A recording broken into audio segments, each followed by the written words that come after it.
प्यारे दर्शकों, गरुड़ महापुराण के एक नए भाग में आपका स्वागत है।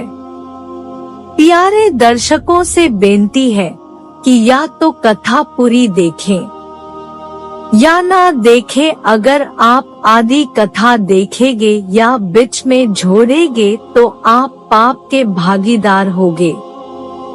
प्यारे दर्शकों, आप सभी का हमारे चैनल में स्वागत है।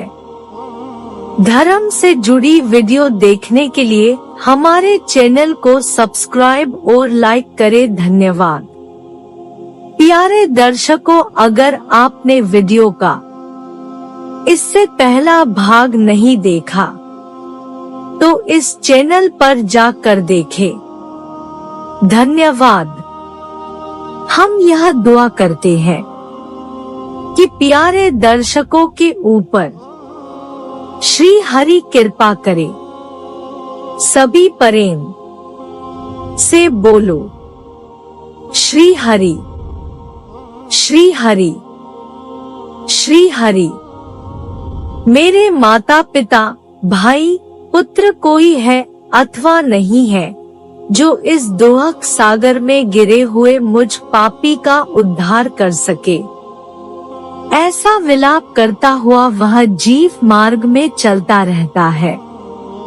उसी मार्ग में वैतरणी नाम की एक नदी पड़ती है जो 100 योजन चौड़ी है और रक्त तथा पीप से भरी हुई है।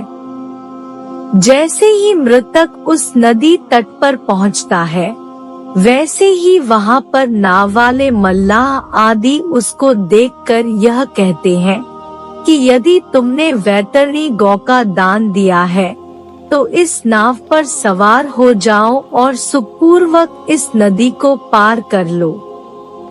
जिसने वैतरणी नामक गौ का दान दिया है वही सुखपूर्वक इस नदी को पार कर सकता है।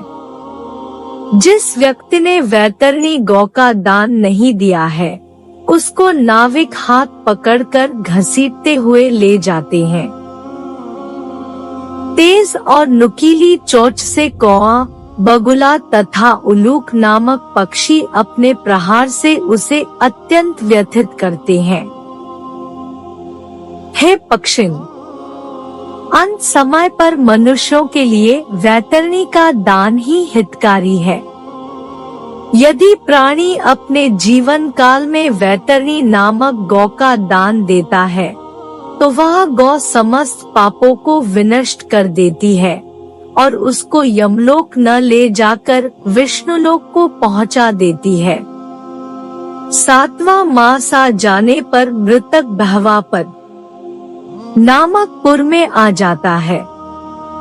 वहाँ पर सप्तमासिक सोदक पिंड का सेवन करके आगे बढ़ते हुए परिक के आघात से पीड़ित होकर वह इस प्रकार विलाप करता है। न दत्तन न हुतन तप्तम न स्नातन न कृतन हितम यादृशं चरितम कर्म मूढ़ात्मन भुंक्ष्व तादृशम। हे शरीर, मैंने दान, आहुति, तप, तीर्थ स्नान तथा परोपकार आदि सत्कृत्य जीवन पर्यंत नहीं किया है। हे मूर्ख, अब जैसा तुमने कर्म किया है वैसा ही भोग करो। हे ताक्षय, इसके बाद वह जीव 8वें मास में दोहखतपुर पहुंचता है।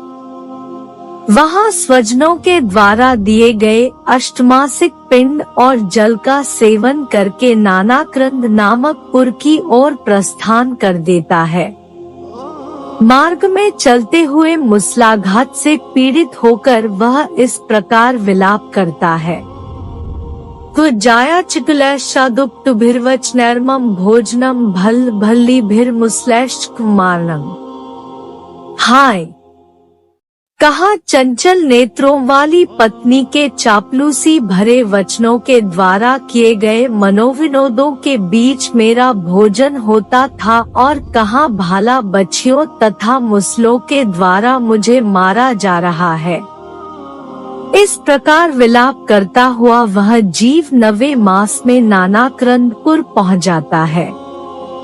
तदंतर 9वें मास में पुत्र द्वारा दिए गए पिंड का भोजन करके वह नाना प्रकार का विलाप करता है। तत्पश्चात यमदूत 10वें मास में उसको तपोवन ले जाते हैं। मार्ग में वे उसको हल से मारते पीटते हैं, जिससे आहत होकर वह इस प्रकार विलाप करता है। वो सुनु पेशल क्रय पात संवाहनम मम दूत वज्र प्रतिम करैर मत पत्कर्षणम। हाय, कहाँ पुत्रों के कोमल कोमल हाथों से मेरे पैर दाबे जाते थे और कहाँ आज इन यमदूतों के वज्र सदृश कठोर हाथों से पैर पकड़कर मुझे निर्दयता पूर्वक घसीटा जा रहा है। 10वें मास में वहीं पर पिंड और जल का उपभोग करके वह जीव पुनः आगे की ओर सरकने लगता है। 11वां मास पूर्ण होते ही वह रौद्रपुर पहुंच जाता है। मार्ग में यमदूत जैसे ही उसकी पीठ पर प्रहार करते हैं, वह चिल्लाते हुए इस प्रकार विलाप करता है। क्वाह सतूली शने परिवर्तन क्षणे क्षणे भटस्त भ्रष्टिकरिष्ट परिष्ठा क्वा पुनः।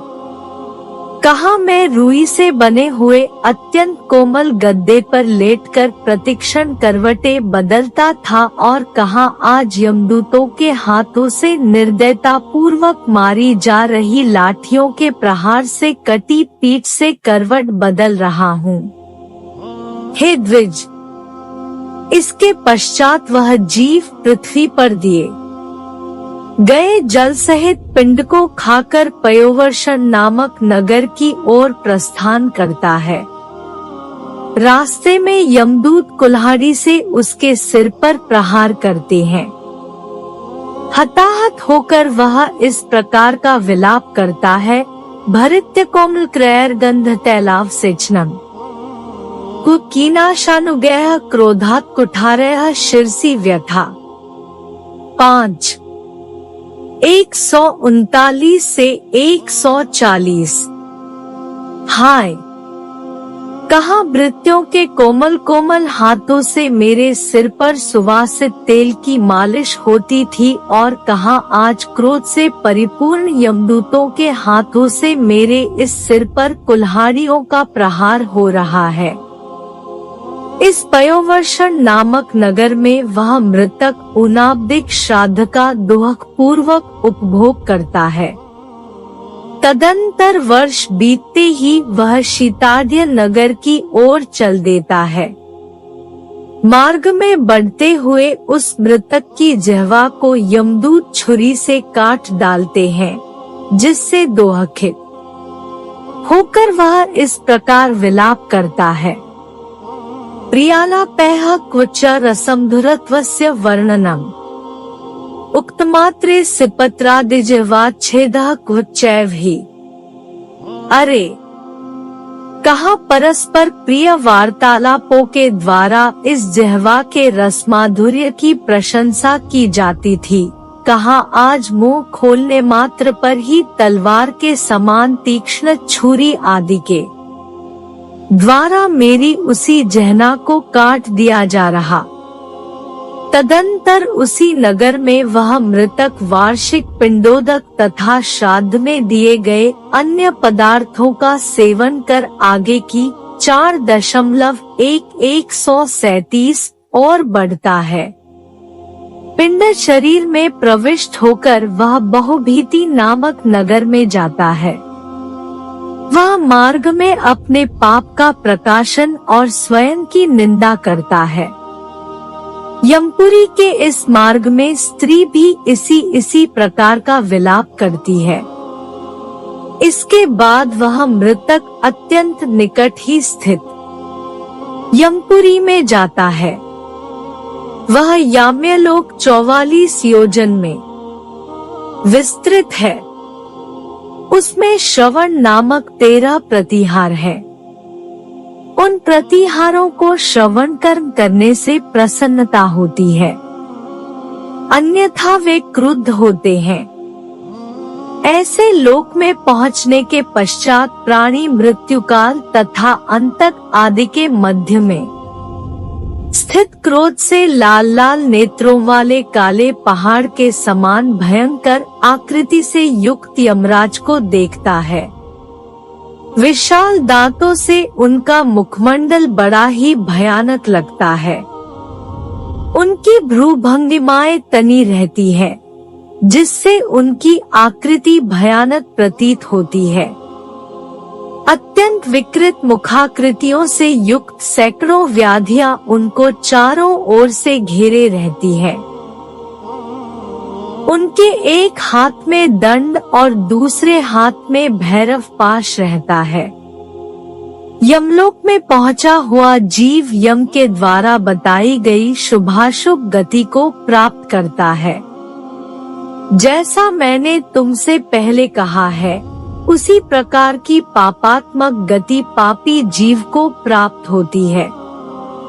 जो लोग छत्र, पादुका और घर का दान देते हैं, जो लोग पुण्य कर्म करते हैं, वे वहां पर पहुंचकर सौम्य स्वरूप वाले, कानों में कुंडल और सिर पर मुकुट धारण किए हुए शोभा संपन्न यमराज का दर्शन करते हैं। चूँकि वहाँ जीव को बहुत भूख लगती है, इसलिए एकादशा, द्वादशा, षण्मास तथा वार्षिक तिथि पर बहुत से ब्राह्मणों को भोजन कराना चाहिए। हे खगश्रेष्ठ, जो व्यक्ति पुत्र, स्त्री तथा अन्य सगे संबंधियों के द्वारा कहे गए उनके स्वार्थ को ही जीवन पर्यंत सिद्ध करता है और अपने परलोक को बनाने के लिए पुण्य कर्म नहीं करता, वही अंत में कष्ट प्राप्त करता है। गरुड़, मृत्यु के पश्चात संयमनीपुर को जाने वाले प्राणी की जो गति होती है और वर्ष पर्यंत जो कृत्य किए जाते हैं, उसको मैंने कहा। अब और क्या सुनना चाहते हो? अगला भाग देखने के लिए चैनल को सब्सक्राइब और लाइक करें। धन्यवाद।